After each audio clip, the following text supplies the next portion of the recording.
जगह रहे तो भी, लेकिन करना है तो करना है, केवल नई दिशा देंगे। और ये पावर हाउस जिम यहाँ ही नहीं, ये जो साथी गांव गांव गली गली मोहल्ले मोहल्ले तक देश के हर कोने के अंदर इस आवाज को लेकर के जाएंगे।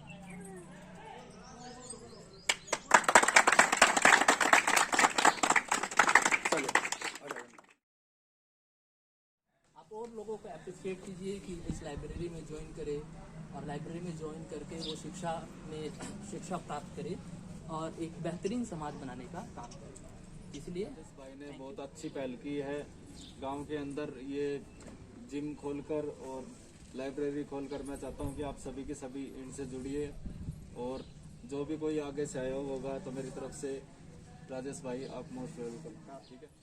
बड़े बड़े महापुरुष आए, वो उनके विचार, भगत सिंह जी, शहीद भगत सिंह,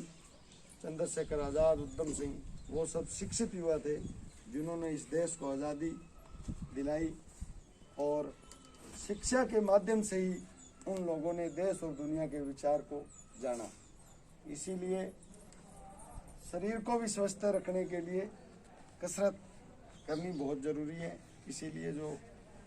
आप लोगों के लिए, युवाओं को बचाने के लिए, इस देश को बचाने के लिए जो लाइब्रेरी और जो व्यायामशाला जो बनी है, पावर हाउस जिम, तो इसमें ज़्यादा से ज़्यादा युवा बढ़ चढ़कर भाग लें और गांव को भी सुरक्षित रखें, गांव के युवाओं को भी अच्छी दिशा मिले। आप सबसे पहले तमाम जो महापुरुष, महामनीषी, वैज्ञानिक, कवि, साहित्यकार देश और दुनिया के, जिन्होंने इस मानवता को एक सोपान से दूसरे सोपान पर, नए सोपान पर ले जाने के लिए दिन रात खून पसीना बहा के, अपनी कुर्बानी देके, अपना आत्म बलिदान देके, जिन्होंने अपने इस भूमि को, धरा को अपने रक्त से सींच के एक इंसानियत को ऊंचे स्तर पे लेके, मैं उन सभी को सबसे पहले श्रद्धांजलि अर्पित करता हूं। अपने शहीद भगत सिंह लाइब्रेरी की तरफ से, पावर हाउस जिम की तरफ से, अध्यक्ष मंडल की तरफ से मैं उनको श्रद्धांजलि अर्पित करता हूं। उसके बाद हमने जो शुरुआत की है उनसे प्रेरणा पाकर, आप पीछे देख रहे हैं आजादी आंदोलन के महान योद्धा, अनूठे क्रांतिकारी शहीद भगत सिंह, सुभाष चंद्र बोस, आज जो यूथ देख रहे हैं मेरे आपके जैसे छोटी छोटी कलर की नौकरी के लिए जो दिन रात अपनी हड्डियां गड़ा देने के लिए मेहनत कर रहे हैं, और एक मृग तृष्णा की तरह, जैसे हम पढ़ते थे, भाई इतना भागेगा उसको लगेगा कि वहाँ पानी है, वहाँ जाएगा तो खाली है, कुछ नहीं, फिर उतना भागेगा फिर देखेगा पानी है। ये स्थिति आज नौकरी की सिचुएशन में है और यूथ इतना डिप्रेस्ड है, इतना ज़्यादा कि वो अपने जो समाज के प्रति अपनी जो मॉरल लाइबिलिटी है, दायित्व है, उसको कोई ज्ञान आज के दिन नहीं है। तो ये जो तमाम महापुरुष है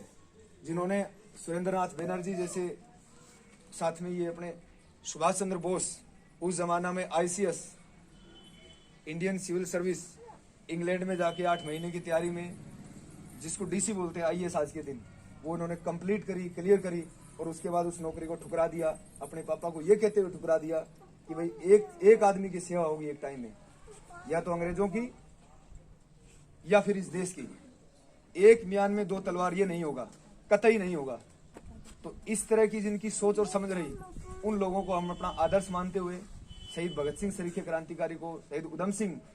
चंद्रशेखर आजाद और HSRA के तमाम जो गैर समझौतावादी धारा के लोग रहे, जिन्होंने समाज को एक नई दिशा देने का काम करा, समाज में एक चेतना, नई क्रांति लाने का काम किया, उन लोगों को हम आदर्श मानते हुए, और जिनसे हमें प्रेरणा मिलती है, गहरी प्रेरणा स्रोत है, जिनके कारण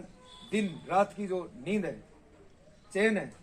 वो जिन्होंने छीन लिया है, और मन करता है कि उन जैसे हम बनने का प्रयास करें, उनके काम से मेल खाते हुए काम हम करें। इस तरह की जो प्रेरणा हमें ये क्रांतिकारी जो वीर हैं वो दे रहे हैं। अब मैं शहीद भगत सिंह जो लाइब्रेरी है उसके बारे में थोड़ा सा इंट्रोडक्शन दूंगा। सन 2014 में यहाँ एक छोटी सी लाइब्रेरी की जब शुरुआत की गई कि भाई ये लाइब्रेरी, यहाँ पुस्तक रहेगी और यहाँ स्टूडेंट पढ़ सकेंगे। उस टाइम मैं भी वैसे कितना अवेयर नहीं था, लेकिन उसके बाद आज देखो, मैं खुद, मेरे अंदर एक क्यूरियोसिटी है, क्योंकि जैसे ना साइकिल चलाना कौन सीखेगा, जिसके घर में पहले साइकिल है, ताकि वो सवेरे शाम उस पर गिरे पड़े और उसको सीख जाए। ये कतई नहीं होता कि कोई माँ के गर्भ से ही कुछ सीख के आए, और जिज्ञासा अंदर तब पैदा होती है जब सामने कोई चीज हो। तो आज जो लाइब्रेरी है उसके अंदर 5 सदस्य है, 27 सदस्य है, किताबें पढ़ते हैं, समझते हैं बात को, और दूसरे भी यूथ जुड़े हुए हैं। पिछले दिनों मैंने यूट्यूब के माध्यम से प्रयास करे गांव के अंदर ये बात जाए,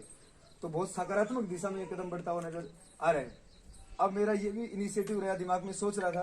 कि जो यूथ, ये स्वामी विवेकानंद की बात को वहां लिखा है कि दुनिया एक व्यायामशाला है, जिम्नेजियम है, इसमें हम अपने आप को मजबूत करने के लिए आते हैं। मजबूत कैसे करेंगे?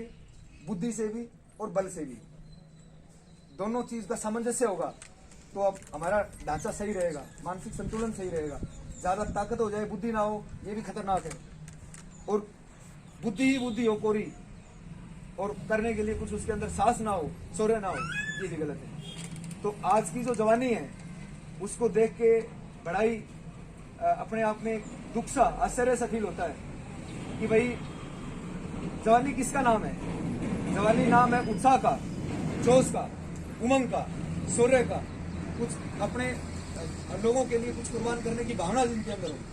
और कुछ अच्छा कर दिखाने की जो भावना है, उसका नाम जवानी है। लेकिन आज बचपन के बाद सीधा बुढ़ापा आता हुआ नजर आ रहा है, जवानी रही नहीं।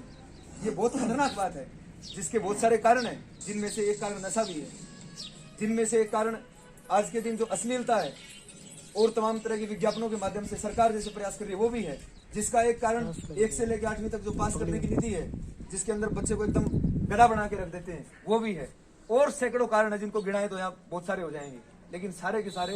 एक खास फैक्ट्री में ये कानून बन रहे हैं, मतलब एक खास सरकार बना रही, सिस्टम बना रहे हैं, जिसके चलते ये है। आज देख रहे हो 2 साल बाद इन बच्चों का क्या भविष्य होगा, बताओ आप। ये 2-2 साल से मेरे जैसे भी जो लोग कर रहे हैं उनको भी नहीं पता क्या सिलेबस है, क्या करें, हम इतना अवेयर हो गए। तो जो बच्चे पहली दूसरी नर्सरी में है, 10वीं में है, जिनको 12वीं पास कर दिया यूं, क्या हालात होने वाला है उनका, और हालात पहले से ही बहुत खस्ता है। तो इसलिए इनको एक सही दिशा देने के लिए, इनके जो जोश को, इनके जज्बे को एक जगह चैनलाइज करने के लिए, जब आदमी के पास एनर्जी हो और उसको अच्छी लाइन ना मिले तो बुरी लाइन में ओबियसली जाएगा। इसलिए उनको एक अच्छी दिशा देने के लिए ये प्रयास है। ये एक छोटा सा प्रयास मैं समझता हूं आने वाले टाइम में एक बहुत बड़ी मतलब एक चेतना के रूप में, क्रांति के रूप में उभरेगा, और ये एक गांव से दूसरे गांव में इसका फैलाव हो। इस तरह की जो चीजें हैं, छोटे छोटे जितने संसाधन है मिनिमम, इसके लिए पैसे की जरूरत नहीं है, इसके लिए स्पिरिट की जरूरत है, चेतना की जरूरत है, कुछ कर गुजरने की भावना की जरूरत है। आप दिन रात लगोगे, ऐसा हर गांव में, हर शहर में, जहां तक आप है, जितने भी थोड़े संसाधन है उससे कर पाओगे। इस काम को मैं चाहूंगा कि आप सब यूथ, आज से मैं आपको सौंपता हूं कि आपको इसको आगे बढ़ाना है, बढ़ाते ही चले जाना है। ये जिम यहाँ रहे, साल रहे, 1 साल रहे, 1.5 साल रहे, दूसरी जगह रहे तो भी, लेकिन करना है तो करना है, केवल इस बात को ध्यान देना है। और इस बात को हम यूथ जो है गांव के, वो लेके चलेंगे। इसको एक मजबूत इंसान बनाने की, जैसे ईश्वर चंद्र विद्यासागर ने कहा कि एक अच्छे इंसानों की खेती करनी होगी, तो ये एक वो नर्सरी है। कुछ मेरे दोस्त यहाँ से गुजर रहे थे, वो पूछ रहे थे बारी बारी, क्या है नर्सरी है क्या? एक बार तो दिमाग में आ रहा था कि हाँ नर्सरी ही है, अच्छे इंसान को पैदा करने की नर्सरी, जैसे पौधे पैदा होते हैं, तो यहाँ से अच्छे इंसान पैदा हो, लाइब्रेरी में से, व्यायामशाला, जिम्नेजियम में से, पावर हाउस जिम में से। तो ये एक वो प्रयास है। और मैं, मेरे सारे जो साथी सुन रहे हैं, बहुत सारे साथी तो आए भी नहीं, कोरोना के चलते उनको मना कर दिया था। वो यूट्यूब के चैनल पे ये भाषण जाएगा, उसके माध्यम से मैं उनसे भी अपील करूंगा कि वो इस प्रयास को बड़े लेवल पे करे और इसको एक मजबूत बनाए। अगली बात, फाइनल बात, मैं ये बात की मेरी बात समाप्त कर रहा हूं कि दुनिया में जो जब जब समाज के अंदर कचरा आया, जब जब समाज के अंदर प्रगति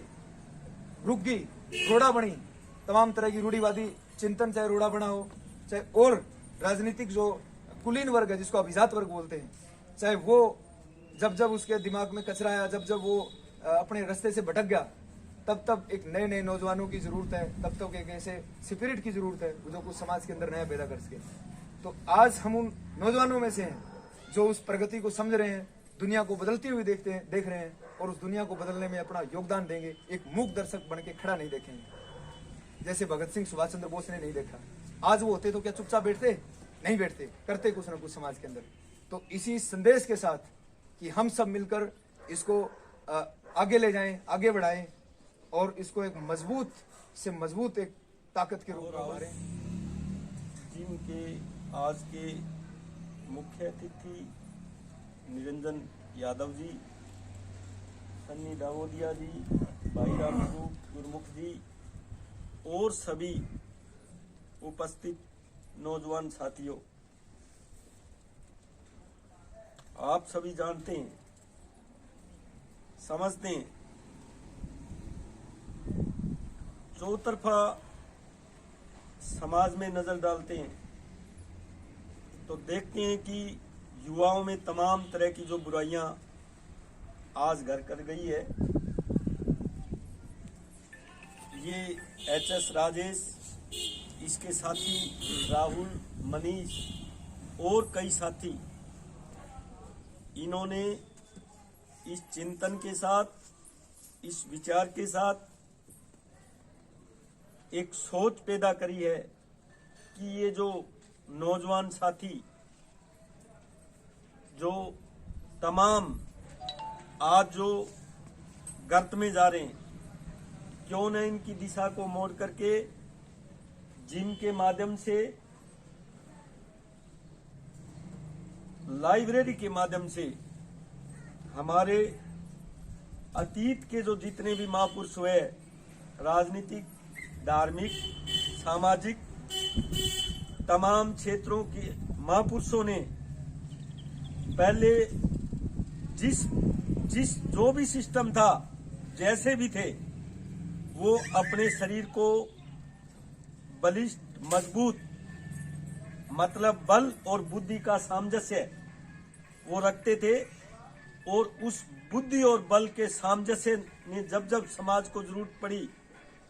उन्होंने इस समाज को बदला। अतीत के महापुरुष संत कबीर, रविदास, गुरु नानक देव, गुरु गोविंद सिंह, आप देखते हैं जब जब भी इस समाज के अंदर जुल्म के खिलाफ आवाजें रुक गई थी, तो इन्हीं महापुरुषों ने अपने बुद्धि बल के सामंजस्य से इस समाज को दोबारा से एक दिशा दी, उस समाज को दोबारा से रास्ता दिखाया।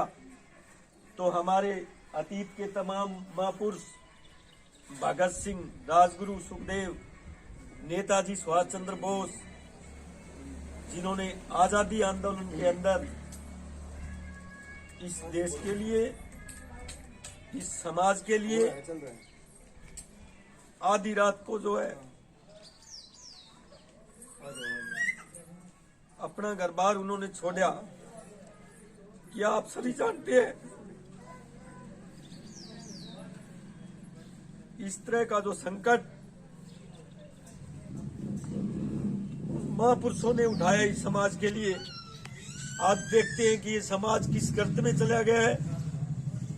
आज इस जिम से पावर हाउस से पावर लेते हुए भगत सिंह लाइब्रेरी से तमाम जो पुस्तकें पढ़ते हुए, मैं ये आशा करता हूं कि नौजवान इससे बुद्धि बल का सामंजस्य लेते हुए समाज को एक नई दिशा देंगे। और ये पावर हाउस जिम यहाँ ही नहीं, ये जो साथी गांव गांव, गली गली, मोहल्ले मोहल्ले तक देश के हर कोने के अंदर इस आवाज को लेकर के जाएंगे। और इस पावर से जिम से जुड़ा एक एक साथी भविष्य के अंदर बड़ा महत्वपूर्ण होगा। और हम इन्हीं शब्दों के साथ ये पावर हाउस जिम